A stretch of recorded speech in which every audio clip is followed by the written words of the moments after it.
Hi, everybody, and welcome to another edition of Mamas in Miami, where together we're navigating parenthood with unwavering solidarity and fierce, fierce love of one another. I can honestly say that I am so lucky for so many things, but one of the biggest things I'm blessed with is the fact that I have the most amazing group of friends that I draw strength from, and I have known them for at least 30 years. I am about to invite one of my oldest childhood friends who we've been through everything together.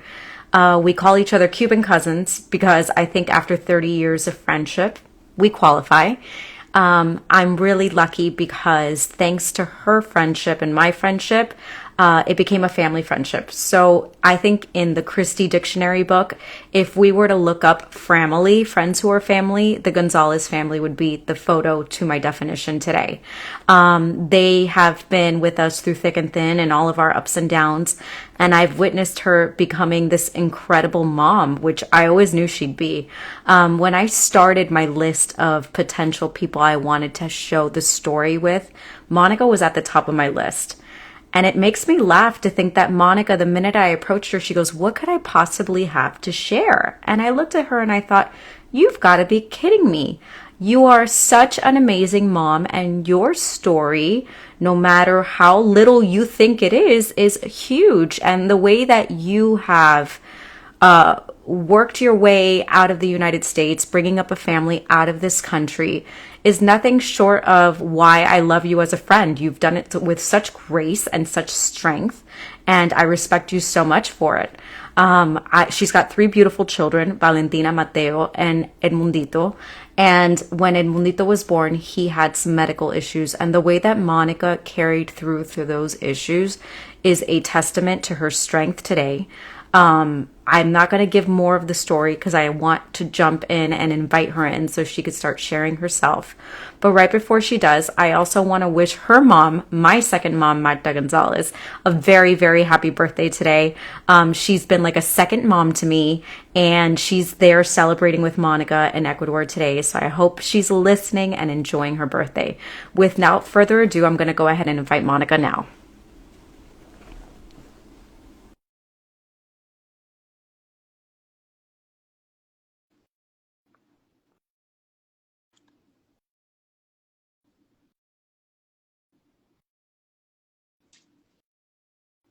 You see Me that? here. Oh my God. Hi. This has me nervous. I'm like so new at this. You should not be nervous. You're just talking to me on FaceTime with 1,700 of our closest friends. The funniest thing actually just happened to me. I haven't mentioned this to anybody just because I'm embarrassed, me personally. I know for you, I want to help. I'm here to help.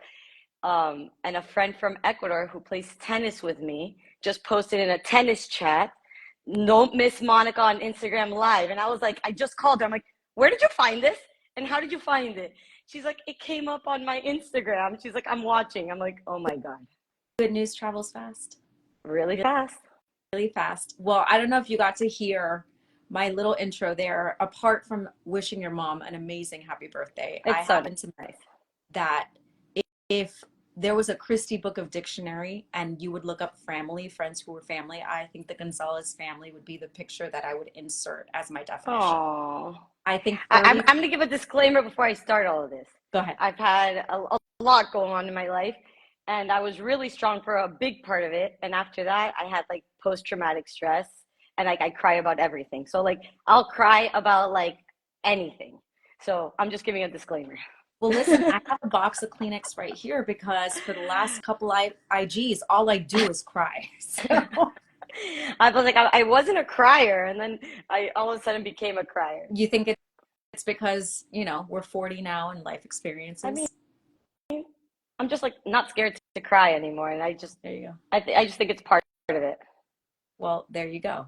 Sometimes So it's a good feeling. we try to do this program, Monica, in less than 30 minutes because that's honestly, as you know very well, all the time a mom has time for, Well, right? we're always running. Okay, so here we go.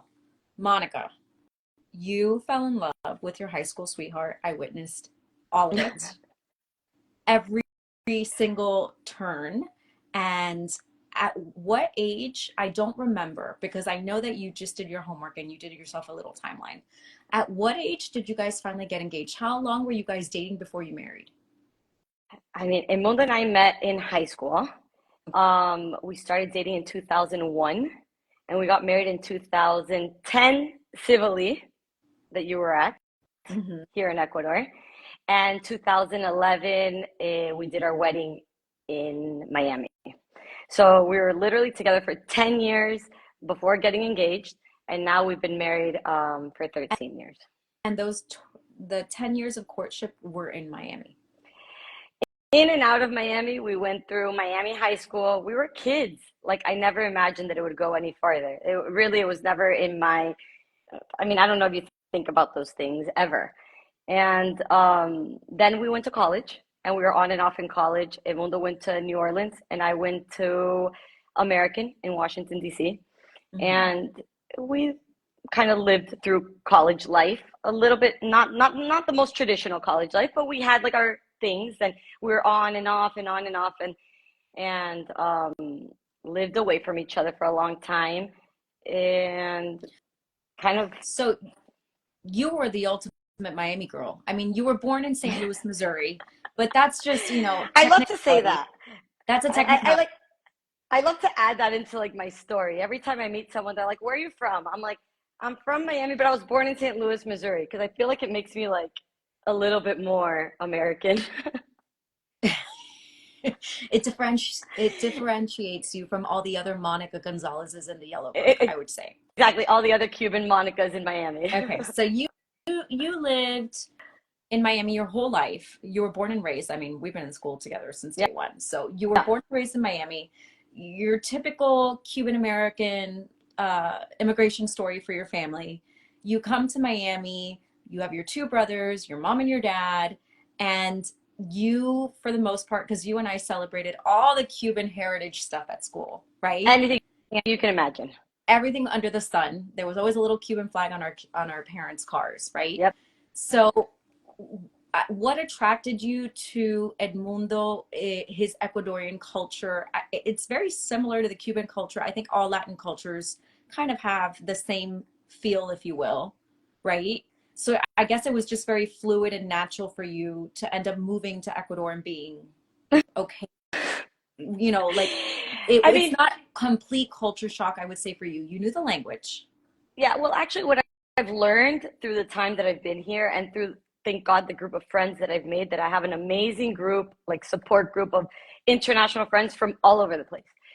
Um, and they're from Nicaragua, El Salvador, Venezuela, Miami, me, and we're from all over the place. And I've realized that all of us are completely different, and we can be Latin and like get along, and but we have it's completely different no matter where you're from. So I hear them come from other countries that may be worse than Ecuador or better than Ecuador and be like in complete shock. And it doesn't make me feel so bad. So I was like, okay, I came from Miami and I came in complete shock. I came in love. I was a child. I was really a child. And I came starstruck. Like I was like Peaky Blinders. I had no idea of what was going on. Like it was just life. It was just happening. So the reason why I brought up this subject, the way I kind of came into your sentence was because my people tend to think that Miami is such a big melting pot of different cultures, and that when you leave Miami, if you had grown up in St. Louis, Missouri, and transplanted to Guayaquil, Ecuador, I think it would have been a bigger culture shock for you than coming from Miami to Ecuador. Is I that mean, true? Miami definitely helped. And coming to Ecuador and like speaking Spanish in my house helped. But I tell people all the time, if you ask anybody that knows me here in Ecuador, they're like, the queen of Spanglish is Monica. Like, there's Spanish for me was something that we used in our house with your grandparents, maybe like this like chopped up Spanish. I mean, they ask me nowadays, like, what letter do you put acento on in Monica or Gonzalez? And I don't know still. Like it wasn't part of my life. Yeah, Spanish was like a family thing right. more than life. I mean, here, like I have to like write numbers into Google in order to write a checkout if it's like long enough to write, because Wow. those are things that I wasn't used to doing. So still Spanish for me is still a struggle. And it's funny because when people see me here, like I'm still considered like la gringa, and I'm Latin, and I speak Spanish, and I'm super open to Latin culture. And we have this whole upbringing of Latin, but I'm still the gringa. So when you got married, you moved straight to Guayaquil, Ecuador. Yeah. I remember seeing your first apartment. We Yeah. all went for her civil wedding to make sure she was going to be okay. It was fantastic. I loved having everyone here. I mean, I love having guests all the time. But yeah. So we go, we kind of, yeah, okay, Monica, bye. Happy trails. Yeah.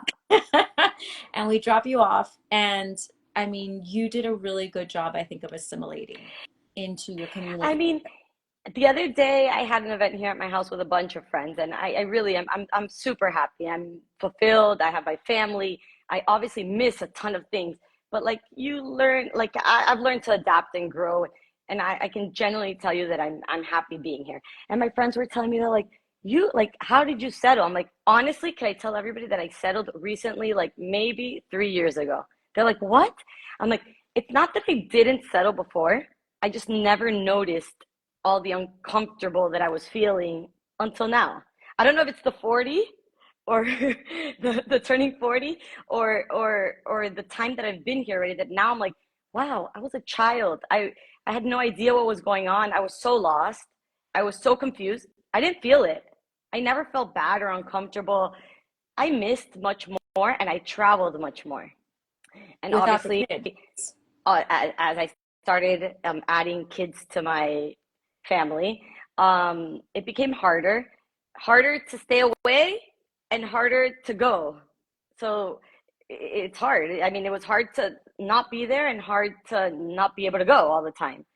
But So did assimilating into a different country become harder when you had babies before? Or by that point, were you already kind of in a groove? no, I think what made it easier was having babies. Just because with these kids, I was becoming part of something. I was part of a group. I was belonging to something that wasn't.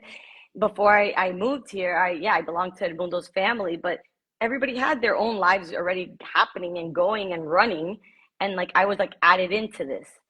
So I kind of had to like create my own life, and it was hard when I wasn't working. I didn't have family and kids. Edmundo was working all day because he was like the beginning of his job. So it was hard, I would say. Um, Lots of people were very kind to me and were very caring and helped. More people that had lived out of the Ecuador. I had close friends that like would take me to the supermarket by my hand, and for me, that I'm forever grateful. I mean, they know who they are. They told me that like, I know what's going to be the hardest for you, going to the supermarket. And I was like, what? And they're like, let me take you. I mean, when you move to a country where not, I mean, it's the Ecuador I live in now is completely different to the Ecuador I lived in 10 years ago. This Ecuador has everything.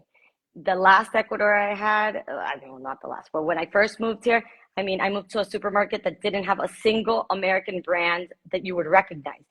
Walk into a place and not recognize anything. So it's like, My you think favorite. it's like the dumbest little thing, but you're like, what milk do I buy? Like, there's no fresh milk in Ecuador. Is that the weirdest thing for me? Like, I That's never fine. understood that. For My me, my my favorite Monica anecdote when she was a mom was that she would come with so many luggages. And I'm like, still do. what are you doing? You still do. And she's like, I need to buy diapers. I go, what do you mean? She goes, I don't know the brands over there. I don't know if they're going to fall apart. I don't know if they're going to last me 6 hours or 4 hours, or then the overnights, the Huggies, the Pampers.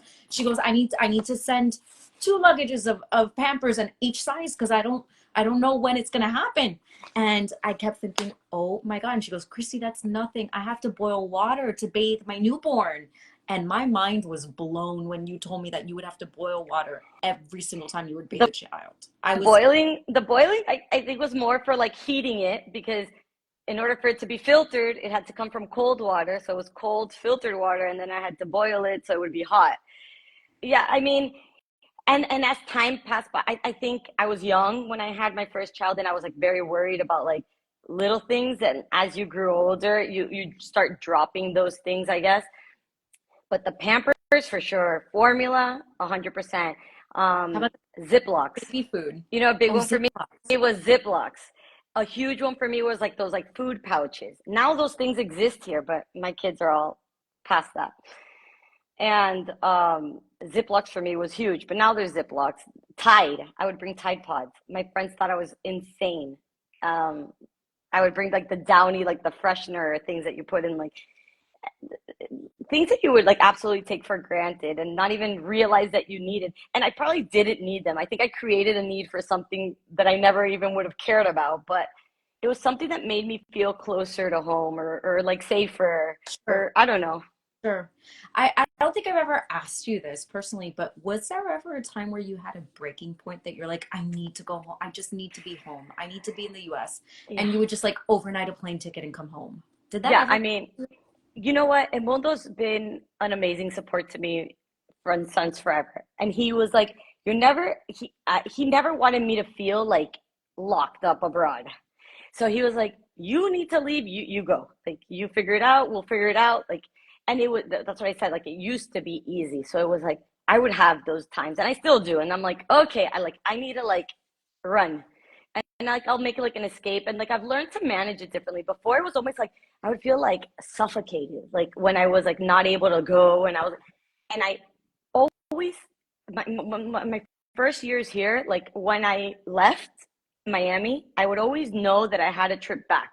Like that was like my safety zone, like knowing like okay, like I had a new ticket already purchased for the next time. So it was like kind of like a Yeah, northern you light, my northern light, my remember you northern star, like knowing that I was always gonna have like that, like okay, it's gonna be 2 months or 3 months, but sure. I'm going. You always had a definite date of return, which now unfortunately I can't say that you do because when I say No. coming back, I don't know. Now I And don't know, but I've learned to like now. It's become like more spontaneous, and like when I need to be there, I'll be there. When my family needs me there, I'll be there. Like I will always be there when I need to be there, and that gives me like so much peace of mind. There's a million times that my mom's always like, "You're stuck, or you're not coming. When are you coming?" And I'm like, "I don't know when I'm coming, but if someone needs me there, I will be there." Like just recently, my brothers all called me. We had a medical meeting, family meeting, and my brothers were like, "You need to come." And it was like 4 days before, and I was like, "Okay." I told him, I'm like, "I'm leaving in 4 days." He's like, "Okay." It was like it just works. Like yeah, it's how we work now. And yeah, I used to need like a certain timeline. Now I kind of like knowing that it can be whenever I need to. right. Well, I'm happy to hear that because that way I could, You foster call me. You call maybe me. too. I'll be there. You call me. I'll be Now there. I just gotta come up with like a really good excuse. It's got to be serious. It's gotta be serious. So Mo, let's kind of backtrack a little bit. I don't want to come too much into the future, but I want to go back. Beautiful kids. And Valentina and Mateo were your first two. And in Mundito was you're like, okay, I think I'm gonna go for a third. Yeah. Let's go for the third. And you have two incredibly healthy, number one and number two, a boy and a girl. You roll the dice, you go for the third.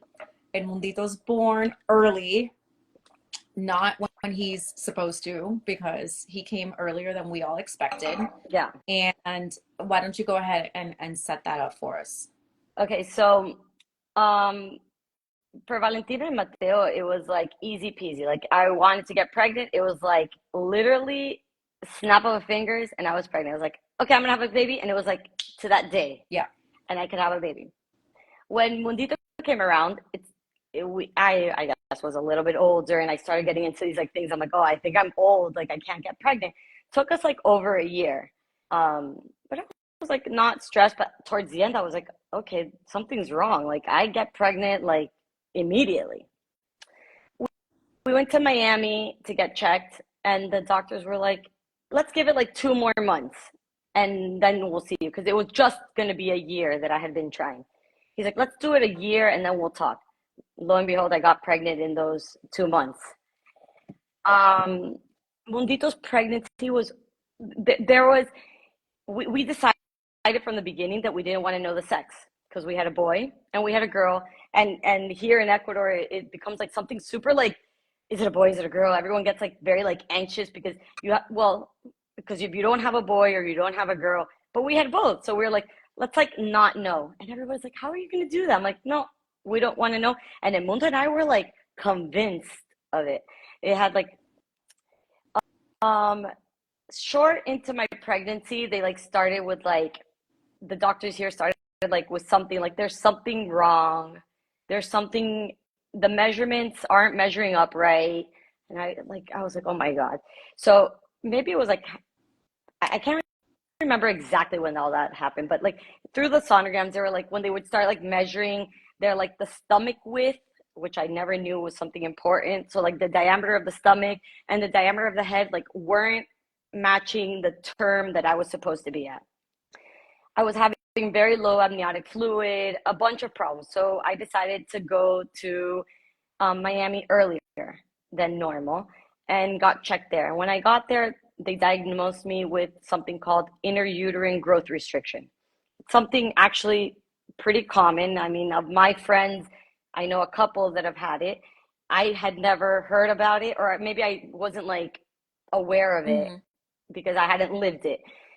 And nothing, they told me he's really small. He's really small. And I was like, okay. And we need to check you. And I would have sonogram checks 3 times a week, Monday, Wednesday, Fridays, at a specialty clinic that would do the measurements every Monday, Wednesday, Friday. I mean, I don't know if you realize like how like it's exhausting because every time I went, there was something new wrong. They're like, oh, he didn't swallow, or not he, it didn't swallow, or the head's too big. That's what they would tell me. The head's too big. The stomach's too small. The head's too big. He didn't swallow. He didn't breathe. And I would be there for hours, Monday, Wednesday, Friday, every single day for like the last 2 months. And finally, they told me, yes, your amniotic fluid's really low. We think you need to like keep them in as long as you can for the lungs. So I got injected for the lungs. And then they're like, okay, I don't think this is going to go any further. I went for like one of my last checkups and I was having like some bleeding. And they said, I think you just need to stay now. This is like it. Like you can't keep pushing this.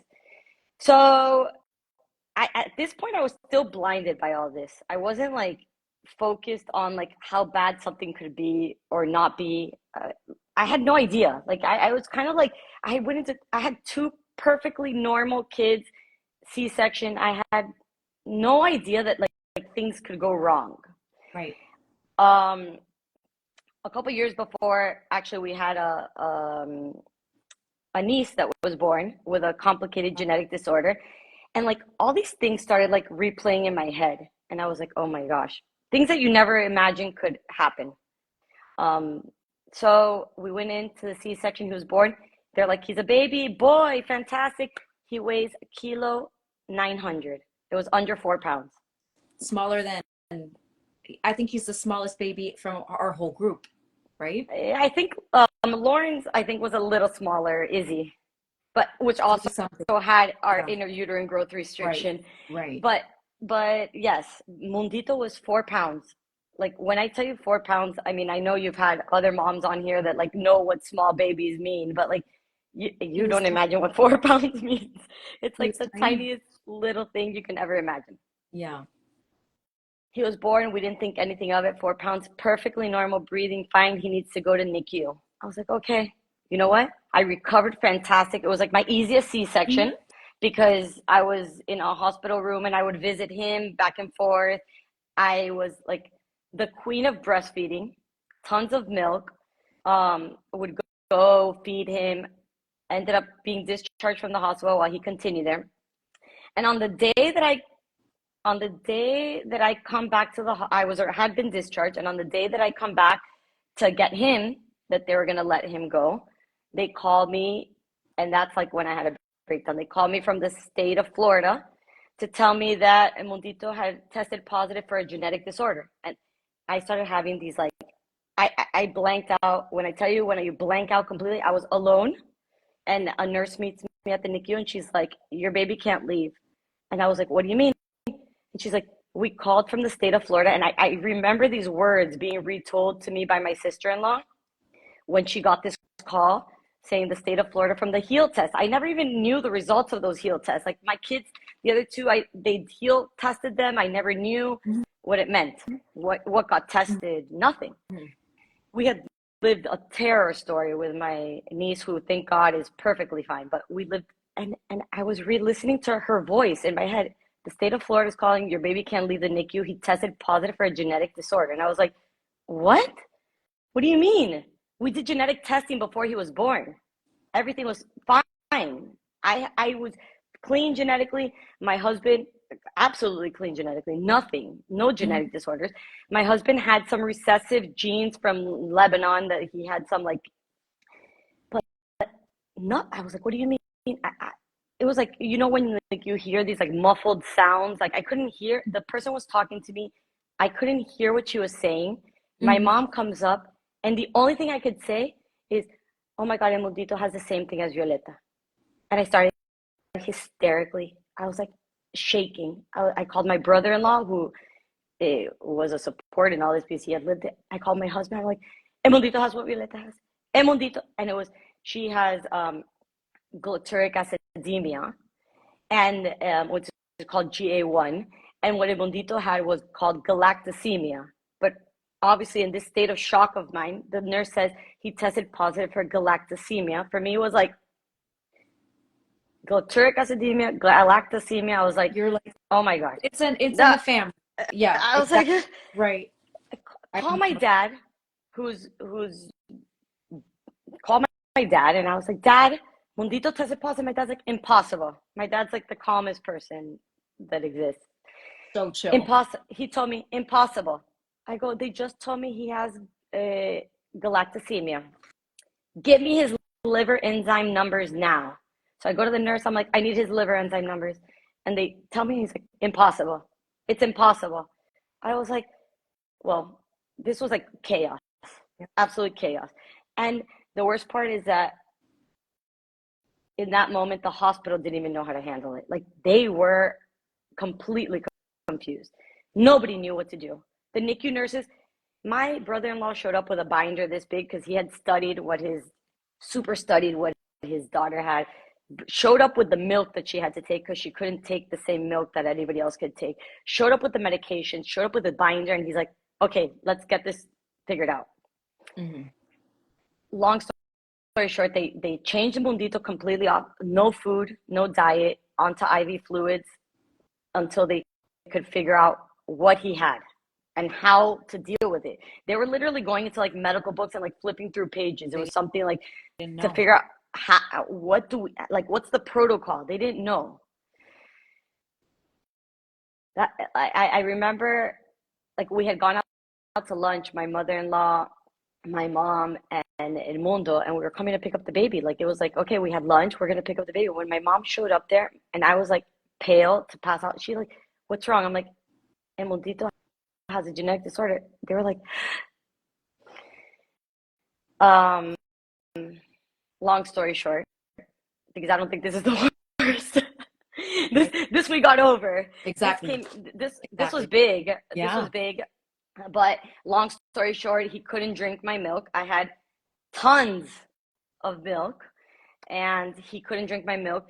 His genetic disorder was recessive, that we found out with time. This was a long time of lots of blood pricking, lots of blood drawing, lots of doctors. Right. And it's not what his cousin has, his first cousin. It's not what his cousin has, no. It is also metabolic, so it is in the same family, but both of them, thank God, genetically have been okay.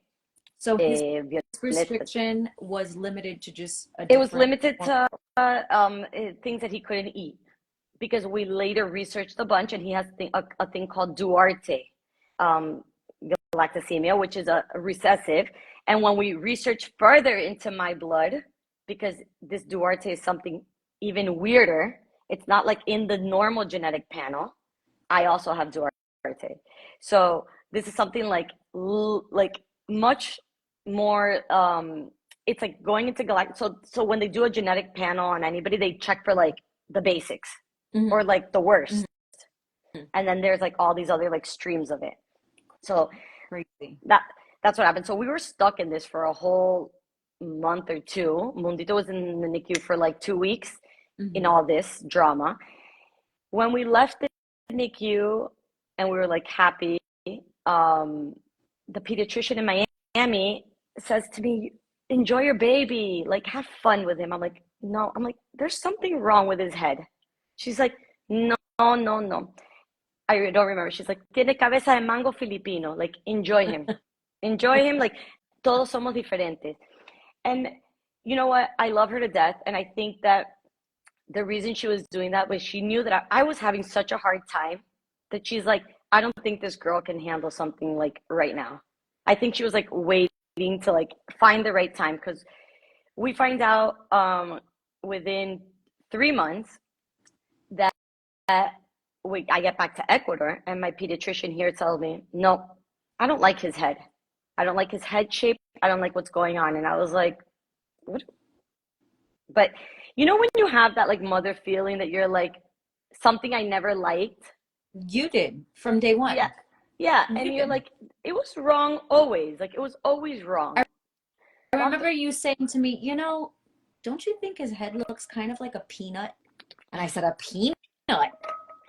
You go, yeah, the form of a peanut shell. And I kept thinking, okay, she's lost it. I don't see it. But mom knows. So I was like, the doctor here's like, I want to do some more testing. We need to go do like a sonogram to make sure. I go, but to see what? It's like, I want to make sure he doesn't have liquid in his brain. And I was like, okay. This is when I tell you, like, it gets tough being here, like, alone. So I was like, oh, okay. The doctor's like, you need to go get, like, a scan. And Mondo and I didn't make it, like, a huge thing. So I was like, I went by myself to the scan, take my baby to his scan. They scanned his head. The doctor's like, I can't scan his head. There's no opening in the suture for me to see his brain. I'm like, what? They're like, his skull is fused. I was like, what do you mean? So Mundito, at that point, we find out his skull is fused. And this is now my timeline starts, because I don't remember from 2019, January 2nd, 2019, the rest of my year is like completely erased from my life. I don't know if it was like with reason. So January 2nd, 2019, I take him to Miami to get a CT it's also scan. Your dad's birthday, Yeah. right? Yes, exactly my dad's birthday. Yep. Okay. He gets a CT scan done at Miami Children's Hospital, and they confirm that his sagittal suture, so the brain, the skull, when kids are born, that they always tell you, don't touch their head because it's soft. Spot. I can't tell you how hard and how many times they touched my child's head. So like, I no longer believe that Cuban story of like, la mollejita no le toque, no. So his sagittal suture had completely fused. At what age? 3 months, was it? He was 3 months old. 3 months. Yeah. So his sagittal suture, you have sagittal, and I don't know what the other sutures are called, because his is Craniosynostosis, but his sagittal suture had completely fused. So yeah, effectively his head was like growing like backwards, because the head adapts to grow. So we take him to a CT scan in Miami. They confirm that it's fused. I'm sorry, I'm gonna put myself to charge, because I think I mean. You know what, Monica? I swear to God, you like read my mind. I'm on 10% battery too. I'm gonna go grab a. There. Okay. I'm gonna grab a charger. We are so going over 30 minutes today. Hold on. Wait, let me see how I can keep you here. Hi, Andre. I see you. And this is the beauty of a live chat, folks. When you this run is funny. I'm seeing people saying hi. Well, don't look, because that makes you nervous. I know, it does. Even though they're my closest. So she's the bravest mom. Okay, Abuela Marta, yeah, you make her nervous. Go on. Is she there? Is she there? She's there. Everybody's saying, Hola, te luz. Okay, don't look. She's a mom hero. Okay, yeah, don't look at your comments. Keep going. Okay, so January 2nd, Miami Children's, they take a CT scan of, well, we had to put him in this MRI machine. You're talking about a 3-month-old that you can't move. He can't move. So Monica, how do you get it? Is that MRI machine the one that Edmundito used? Is that the one that looks like a little tube where babies are like No, they're laying down. It's like a big donut. It's a huge donut. And they put him in a bed and they like take him into this thing. I get to the hospital, he's asleep. And I'm like, oh my God, how am I going to keep this child like asleep? Because if not, they would have to sleep him. Like, because they don't put babies through this without putting them to sleep. And I was like, there's no way I'm going to put anesthesia. He's miniature. He was still not even 7 pounds at this point. Like, he was still tiny. You know, God is big and strong and everything, almighty and all powerful. And he slept and didn't move. And as soon as they took him into this MRI or a CT scan, I'm not sure exactly which one it was, he opens his eyes and he looks up, and I was like, oh my God, he better not move. And he does not move. He like stayed paralyzed. He opened his eyes, he looked, and then they're like, okay, it's done. I was like, I like held my breath the whole time when I like gasped for air. and that's been his way of being since day one, because he is a sunshine, an angel, rule follower. You tell him to sit and he sits. Well, he's getting a little wild now. He turned 6 on last Wednesday, but he's getting, I mean, angel baby when he was that age for what he went through. I mean, he went through every doctor you can ever imagine, every IV, every injection, like a trooper. He's the strongest kid I know by far. Now he's like learned to get an attitude, but so that was January 2nd. When we get this diagnosis, we see a doctor in Miami who had done, I think, 300 of these surgeries. And my dad's like, this number like doesn't sound good for me. Like, this is my grandson. Like, I need someone who's had like big experience. Mm-hmm. So immediately, thank God, my father-in-law Jeffrey is also an angel sent to us from above. Loves this medical field and started research. He's like, no, we need to leave to Boston. And February we leave to Boston to get checked to see what's going on with the Mundito. They told us, yeah, we need to do a surgery. The surgery is going to take between 5 and 7 hours. He's going to need multiple blood transfusions. When they started explaining, they actually showed my dad a video of the surgery while in our meeting in Miami with our first doctor. My dad stood up and like left the appointment. I'm talking about a doctor here. He's like a strong one too. He's like, I can't, like, he's like got queasy. I left. I couldn't deal with what was going to happen. The long story short of the surgery was that they literally opened the skin. There's 2 doctors involved. There's a cranial plastic surgeon. There's a neurosurgeon and a craniofacial surgeon involved. And this they literally cut the skull off like cartoon. They take it off, they reshape it, they remold it, and they re-put it on. So the baby lays there with like his skull like exposed, his brain exposed for 7 hours. So we go to Boston in February and they say, yeah, we need to do this surgery. There's a surgery option for 3-month-old, except he's too small. Like, he's not big enough in weight to handle the surgery. So we need to wait till he's 9 months old.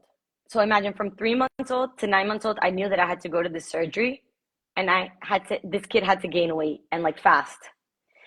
So we had him feeding like on a constant schedule, and we left Boston and we're like, okay, like we knew we had a surgery date. Like, our surgery date was like in June, and we knew that June 11th he needed surgery, and he needed to weigh at least, I remember it was 10 or 12 pounds. And 12 pounds, I think. Let's not forget that you have 2 other children at home, Which now I think about these kids, and I was like, today I was just thinking about they're like struggling with a bunch of different things, and I was like, they had all this like lack of parenting for a whole year. That whole Oh, yes. year for Valentina was extremely shocking. She was older, and she demonstrated it. Like she had separation anxiety. When I'm talking about Mm-hmm. separation anxiety, she couldn't get down off the car to go to school. Like she would Mm-hmm. melt down. Mateo was the opposite. Mateo held it in, but now Mateo's 10 and Mateo's like going through the hardest times. And like I look back at these things and I'm like, what they lived was insane. It gets better. The story gets better.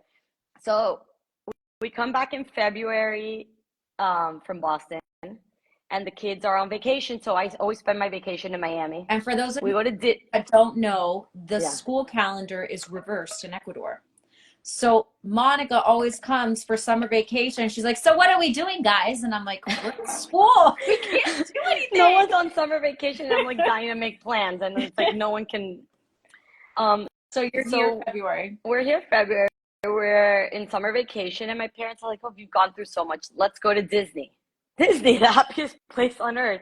I was like, "Okay, let's go to Disney." And Mundo would fly back and forth based on like work. Mundo flies back to Ecuador, and I have it written down as Chef Mickey because like I won't forget. Like I can never go back to Chef Mickey.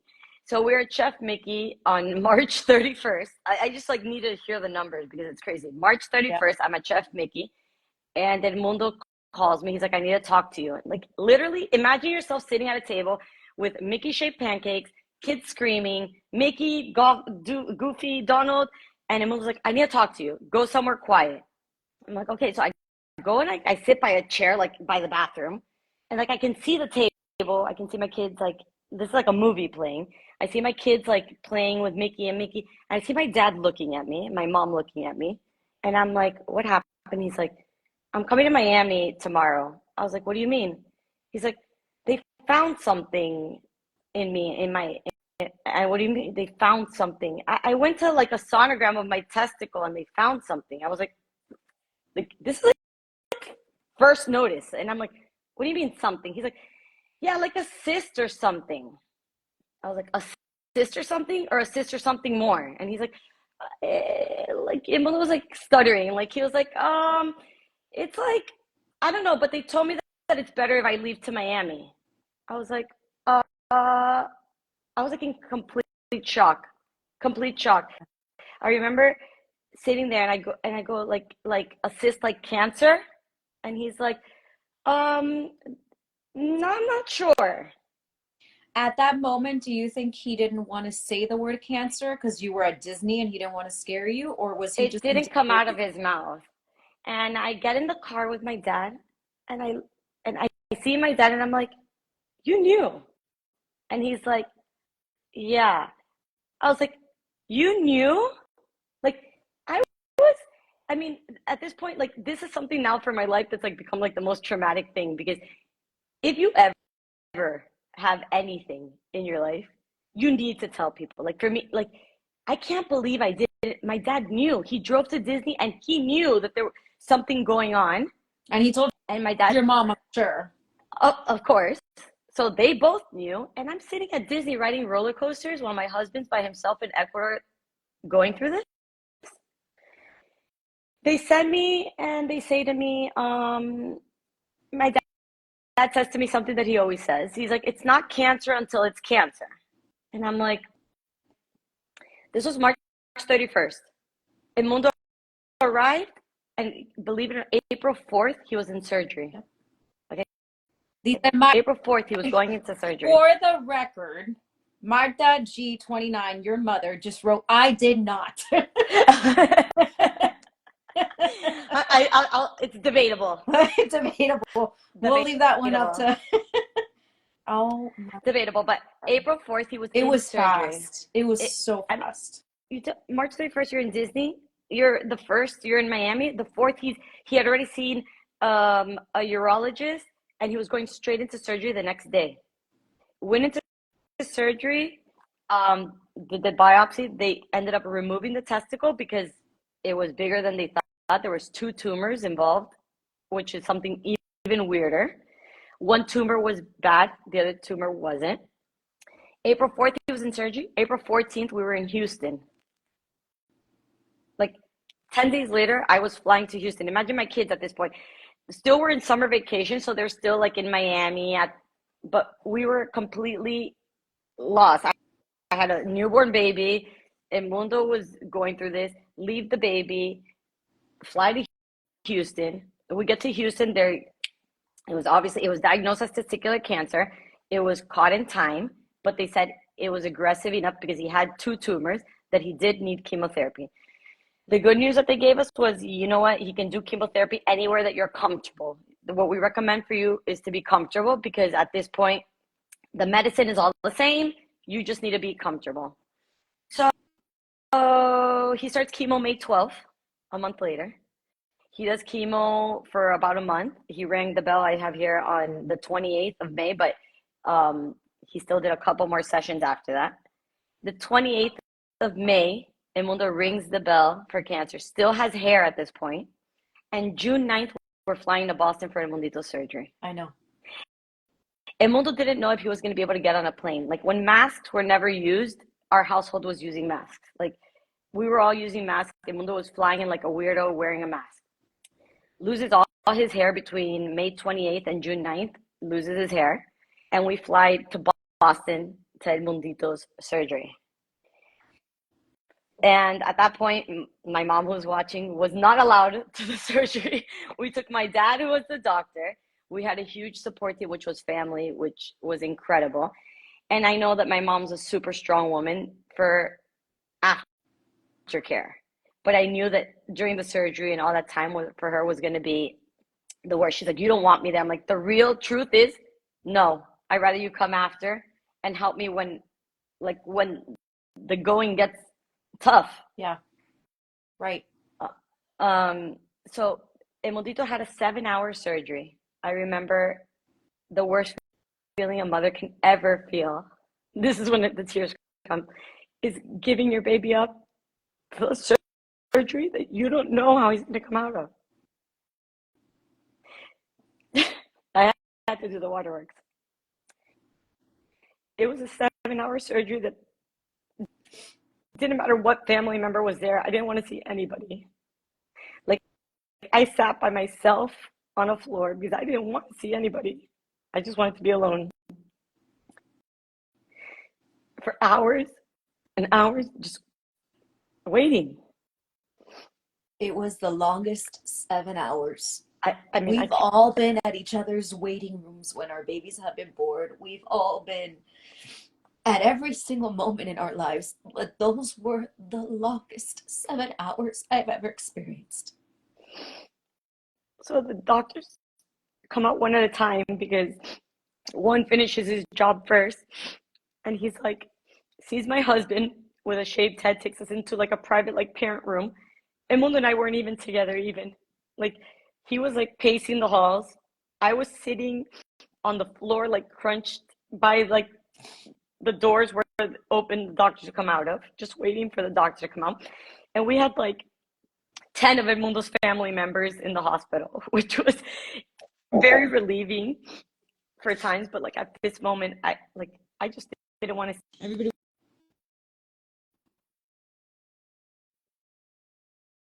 When gave you your space. And the doctor pulls us into a room and he sees Edmundo with a shaved head and he says to him, "That's so..." We're losing you. We're losing you. You said that's so nice that you shaved your head in solidarity, yeah. But yeah, he didn't know. Says, it's so nice. And Edmundo goes, "I actually finished chemo last week." Like, the doctor almost plopped over and died. Like, he's like, couldn't believe it. He's like, "Do you keep losing me? Sorry." Yeah. I keep getting this card and I don't know how to do supposed to put like do not disturb or something. You were, but that's okay. Oh, okay. Monica, when you first saw Mundito come out of that surgery, can you share with everybody how many stitches he had in his head? When I first saw Mundito, and I'll share pictures for you to like see. Um, he was in a complete helmet. It was like a helmet. Like it was like gauze, uh, all gauzed up, a little helmet, and all you could see was like this little round face, and it was like the cutest little fat cheeks because they put him face down for surgery, so they're very swollen, and it was like this little fat face, and he still smiled. He woke up and he smiled. Like this kid never stopped smiling. I don't even remember him crying. Um, he goes into surgery on the 11th. It's a night.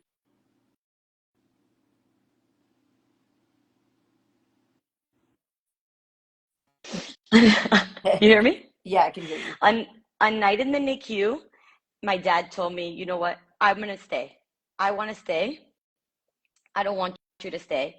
And my dad's like, and I'm like, why? How are you going to stay? There was no, in the NICU, There's in nowhere. this intensive, there's no, it was a private NICU room, but there's no bed, there's no nothing. It's like, there's like a little bench. My dad's like, it doesn't matter. I'm going to stay here. And he's like, you know what, Monica, you need to go and rest. And that was like the best decision I could have made. My dad's like, you don't know how to make a decision if they tell you you need to make a blood transfusion in the middle of the night. You're going to freak out. He's like, I can make that decision. And I was like, true. True. Like I didn't know how I was going to handle it. And effectively, he had a blood transfusion in the middle of the night, had blood transfusions throughout the surgery, and had to have another one in the night. And from that day on, then they released him to a normal room. It's the fastest thing ever. You should see how they treat kids. I mean, at Boston Children, these nurses, everybody's amazing, but they treat it like nothing. I was freaking out. They would take off this helmet off of his head. He had over 200 stitches in a zigzag pattern, completely shaved, and a zigzag all over his head with over 200 stitches. And that day, my mom calls me, who was taking care of the other two kids. She's like, Monica, don't worry. I don't want you to worry. But she's like, I'm in the emergency room with Mateo because he cracked his head open. And I was like, okay. I was like, it's okay. She's like, you're not worried? I'm like, you're talking 7 stitches. I'm sitting here with 200 stitches. I'm like, I think it'll be fine. fine. It'll be fine. We'll be okay. And they left his head completely uncovered with these 200 stitches, which was, you become so immune to it. I didn't even notice it anymore.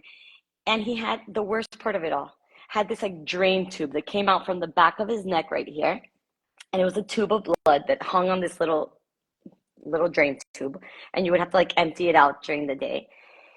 And that drain tube went through his head. You could see it in his skull, like all the way to the top here. So you could see it like underneath his skin. It was like disturbing. And the last night that I stayed in the hospital, one of Edmundo's cousins, who's a soldier trooper, stronger than me, she is stronger, said to me, I want to stay with you. I go, how are you? There's nowhere to sleep here. I said, there was a chair and a bench. She's like, it doesn't matter. We won't sleep. We'll just talk through the night. Let's like talk about stuff. Yeah. And we talked and talked until like we'd doze off and talk. And I said, don't do this. I'm like, she has 5 kids and multiple situations in her family.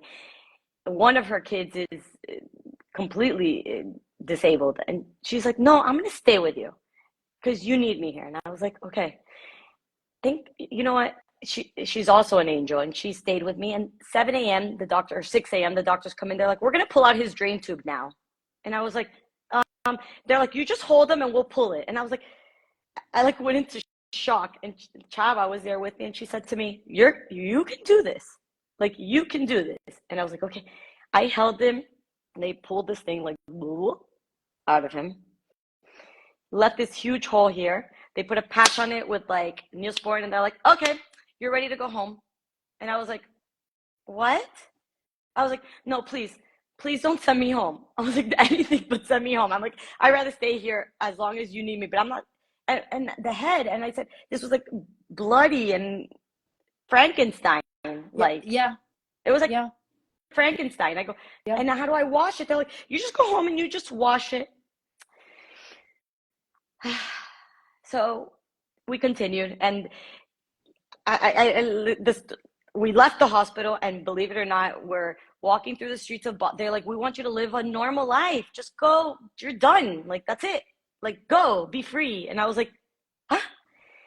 I would carry this baby, and Mundo would carry him because he was like already bigger, and like a baby Bajor with like his head and this like huge skull. You would never imagine how people stare at you. Like, people would ask, what happened to your baby? Like, I was in shock of like all the things that we like lived through. People were like, look at them, and they're like, oh my God, look at what happened. And it was like, oh my God, like, I can't even imagine. I felt so much sympathy and empathy for like the people that live this like permanently and live these lives. But anyways, And I think we at this survived. Great time to say that there are cases where they do catch this too late.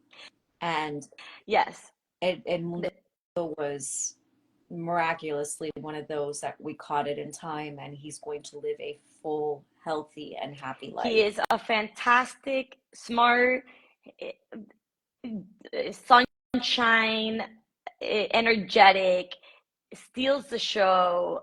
Yes, has he does. this energetic pool to him that like only he could have.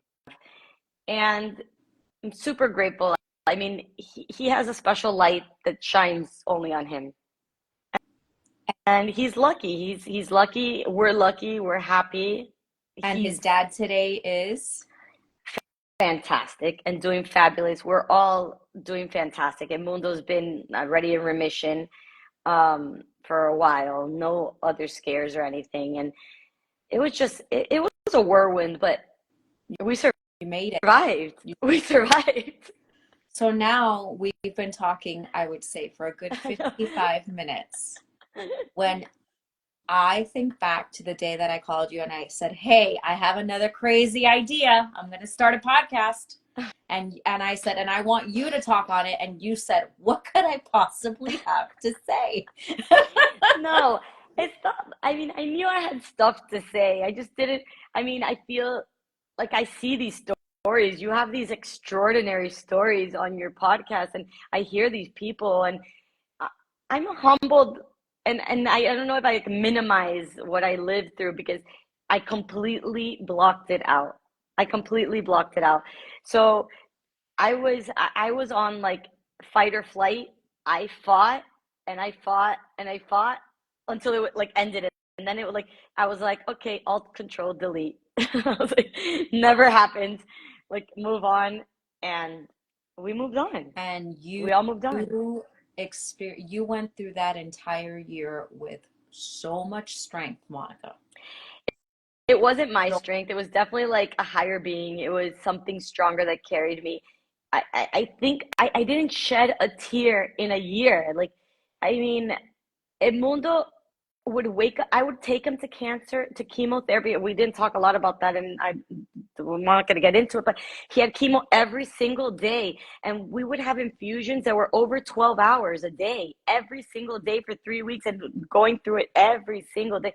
And I can't even say it because I know that there's cancer patients that go through 10 times more, but it was every single day. And I would wake up every morning, and he told me, and I never asked him, like, are you okay? No, it was like, go. It was like, Edmundo, wake up. We got to go. Let's go. We go, come back, go to bed, shower, clean.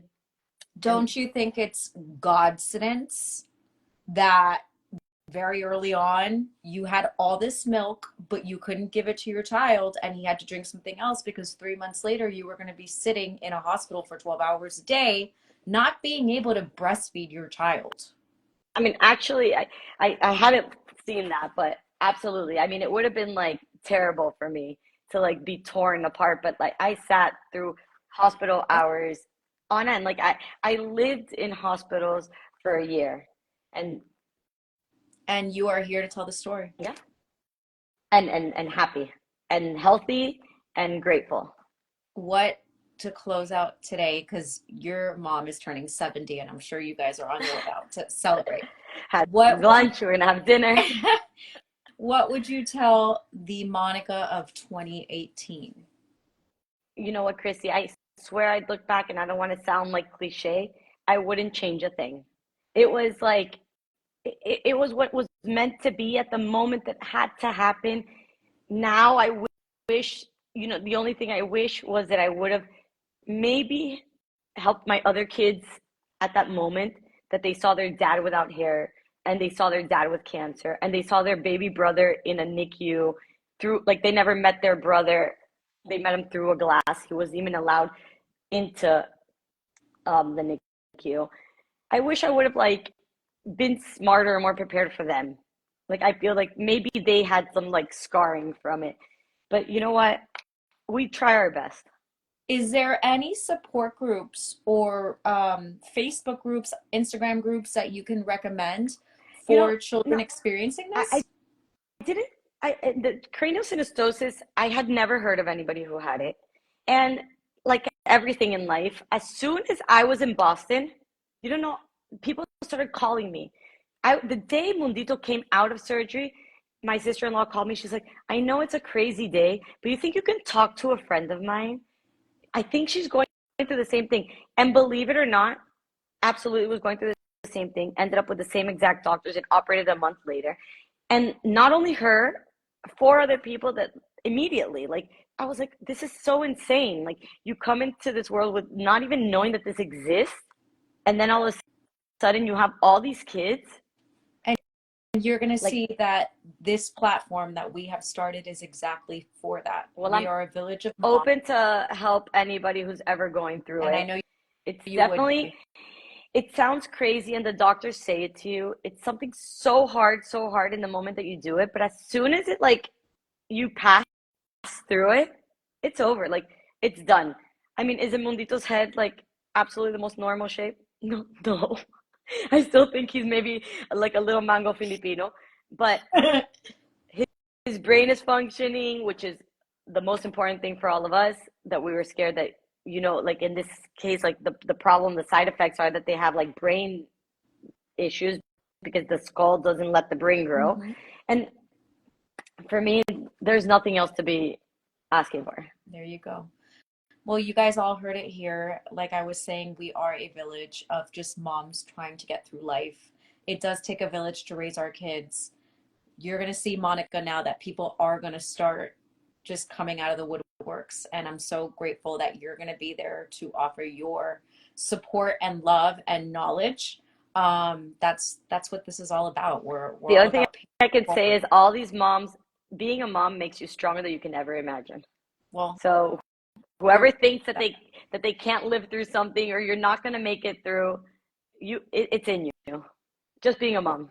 there you go. That's all the time we have for. Thank you guys all for staying a little extra today to hear from our south of the equator girl. We can't wait to hear. And anybody who comes to Ecuador, please let me know. I always want company.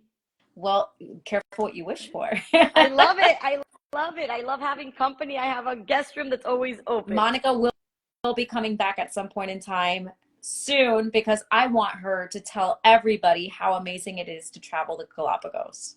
Oh, I'm happy. Let's go. Let's do I it. think we should do that one live together. You here. Just tell me when. We got it. June 2025. Yep, there you go. You guys heard it here first. Our husbands, I hope they're ready because it is happening June 2025, whether they like it or not. You guys, We want you here. sounds good. Everybody keep that coffee strong, the sanity intact, and everybody kiss those babies' heads a little harder tonight. Love you Thank guys. you, Mo. Thank you.